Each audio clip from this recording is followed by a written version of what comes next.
잠언 25장 1절부터 14절까지 말씀을 교독하도록 하겠습니다. 잠언 25장입니다. 우리가 자주 쓰는 말 중에 번데기 앞에서 주름 잡지 말라는 말이 있습니다. 번데기에는 주름이 상당히 많기 때문에 그 앞에서, 전문가 앞에서 주름을 자랑하지 말라라는 그런 뜻입니다. 우리가 뭔가 좀 한다고 생각할 때 내가 좀 막 가졌다고 생각하고 내가 좀 알고 있다고 생각하고 그것을 자랑할 때에 자칫 잘못하면 그것보다 더 나은 뛰어난 사람 앞에서 자랑하게 되어서 코가 납작하게 될 수 있으니까 자랑하지 말라라는 그런 뜻입니다. 고대 근동에 이스라엘을 중심으로 해서 있던 그 나라들에서는 왕 이러면 신의 아들로 생각을 했습니다. 거의 신적인 존재였습니다. 근데 그 신 앞에서 권력을 자랑합니다. 그 신 앞에서 물질을 자랑합니다. 자랑할 수 있습니까? 없습니다. 왜냐하면 이 시대의 왕이라는 것은 다 권력을 가졌고 또 물질도 가질 만큼 가진 위치에 있는 존재이기 때문입니다. 왕 앞에서 권력을 자랑한다. 이건 어리석은 일입니다. 오늘 본문에도 보면 왕 앞에서 권력을 자랑하지 말라는 겁니다. 권력을 자랑해서 어깨에 좀 힘이 들어가서 왕 앞에 자리를 잡고 앉을 때에 상석에도 앉지 말라는 겁니다. 이 말씀을 예수님께서도 이야기를 하셨습니다. 누가복음 14장 7절부터 11절 말씀을 보면 예수님은 잔치에 초청을 받은 사람의 비유를 말씀하고 계십니다. 거기에 보면 예수님께서 이런 이야기를 하십니다. 너희들이 잔치에 청함을 받게 되면 제일 먼저 높은 자리에 앉지 말라는 겁니다. 왜냐하면 높은 자리에 딱 앉아 있다가 너보다 높은 사람이 오면 한 칸 또 내려 앉아야 됩니다.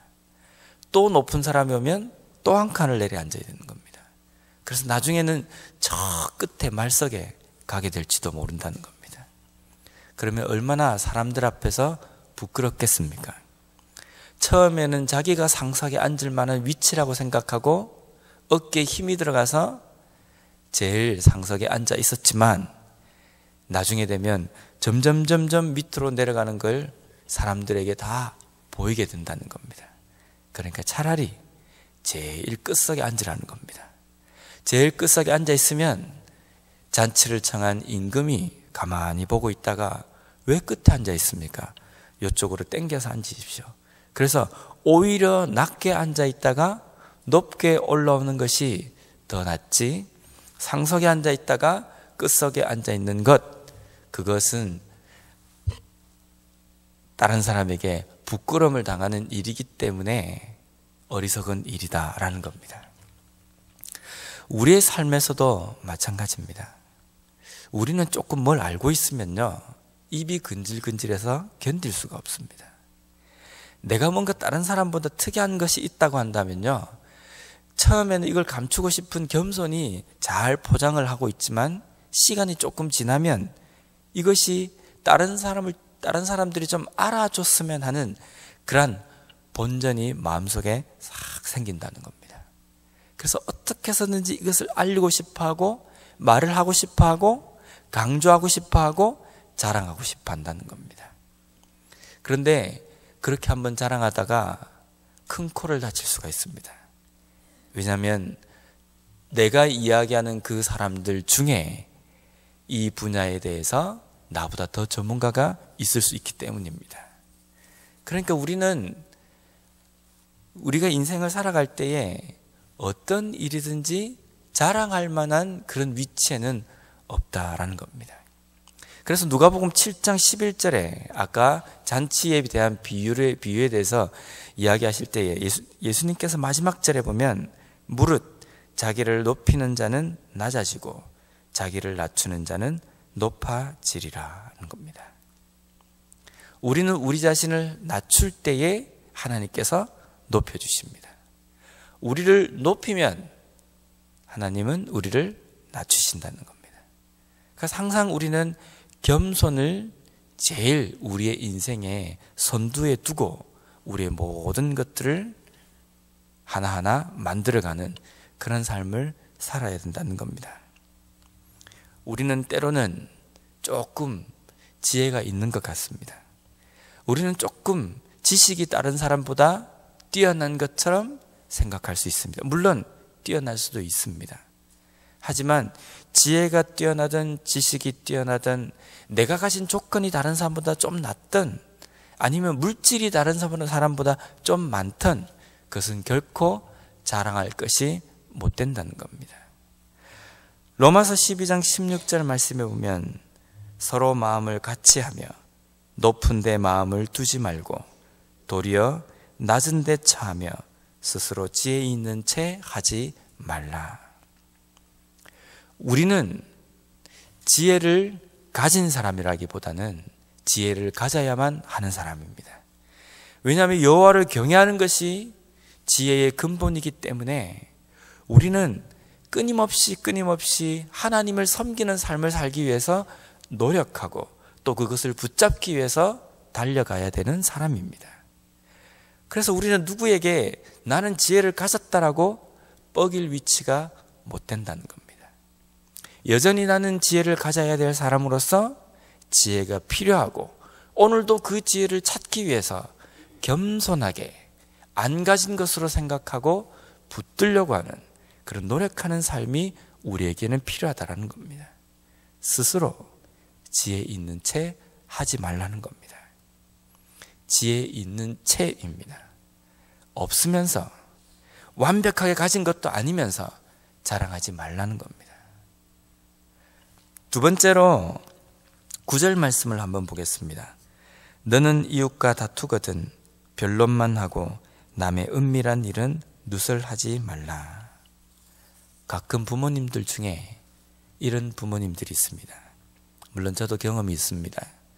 아이가 어떤 잘못을 딱 행하면요, 그 잘못한 것만 야단을 치려고 딱 시작을 했는데 그 잘못한 것만 야단을 치려고 시작하면 어떻게 됩니까?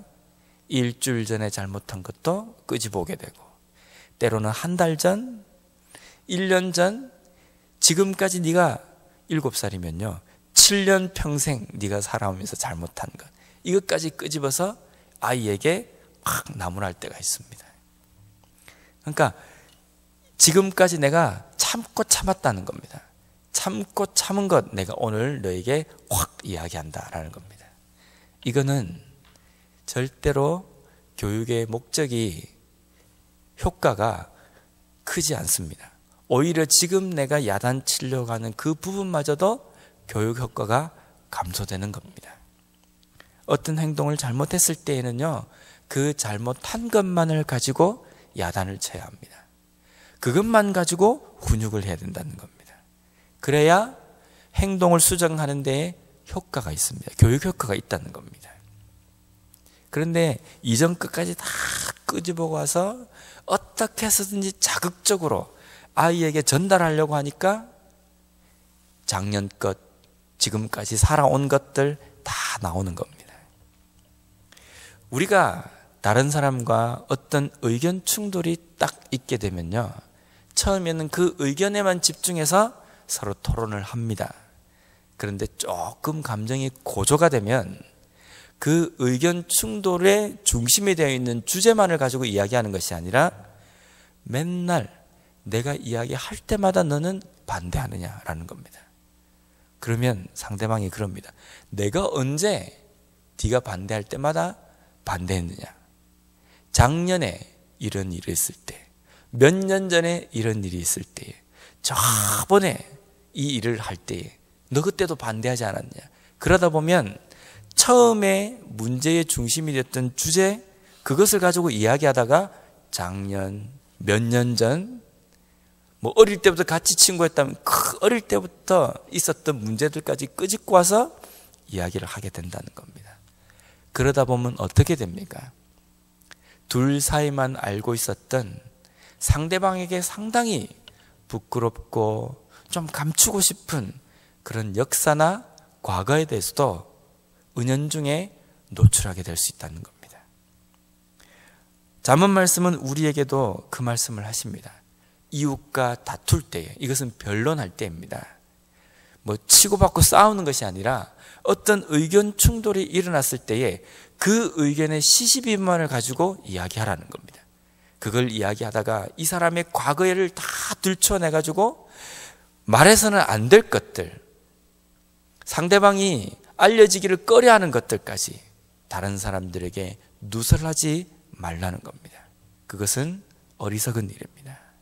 그것은 사람을 잃게 되는 결과가 될 수 있다는 겁니다. 속상할 수 있습니다. 하다가 감정이 고조될 수 있습니다. 격양이 되어서 확 이렇게 싸지르고 싶은 생각이 들 수도 있습니다. 하지만 그럴 때 하나님을 경외하는 지혜를 추구하는 사람이라고 한다면 거기에서 어떻게 해야 할지 제어를 할 수 있는 사람이 되어야 된다는 겁니다. 마지막으로 말로만 하지 말고 삶으로 보이는 사람이 지혜로운 사람이다라는 겁니다. 왕에게 신하가 있습니다. 근데 신하에게 왕이 일을 딱 시키면 신하가 지혜롭고 그리고 말로만 충성을 하는 것이 아니라 삶을 통해서 충성을 보여주는 신하는요, 왕에게 어떤 존재냐면 아주 땡볕에 땀을 뻘뻘 흘리고 일을 하고 난 뒤에 마시게 되는 시원한 얼음 냉수와 같다는 겁니다. 말로만 하는 사람은요, 어쩌면 아주 뜨거운 땡볕에 물도 안 될 수 있지만 미지근한 물이 될 수 있다는 겁니다. 우리가 하나님 앞에 말은 참 많이 합니다. 하나님 사랑합니다. 내 생명 다해 사랑합니다. 예수님 우리에게 사랑을 주셔서 감사합니다. 내가 주님의 그 사랑을 본받기를 원합니다. 그래서 내 형제와 내 지체와 내 자매를 내가 사랑하고 섬기길 원합니다. 이렇게 고백을 합니다. 그런데 실제 우리의 삶에서는 잘 못 따라갑니다. 그래서 우리 인간은 하나님 앞에 부도수표를 참 많이 남발한다고 이야기를 합니다. 그러면요, 그런 부도수표만을 남발하는 그리스도인은 어쩌면 왕에게 어떤 신하가 되냐면요, 미지근한 물이 될 수 있습니다. 왕이 더울 때에 시원하게 마시고 싶은 냉수가 필요할 때에 미지근한 물이 될 수 있다는 겁니다.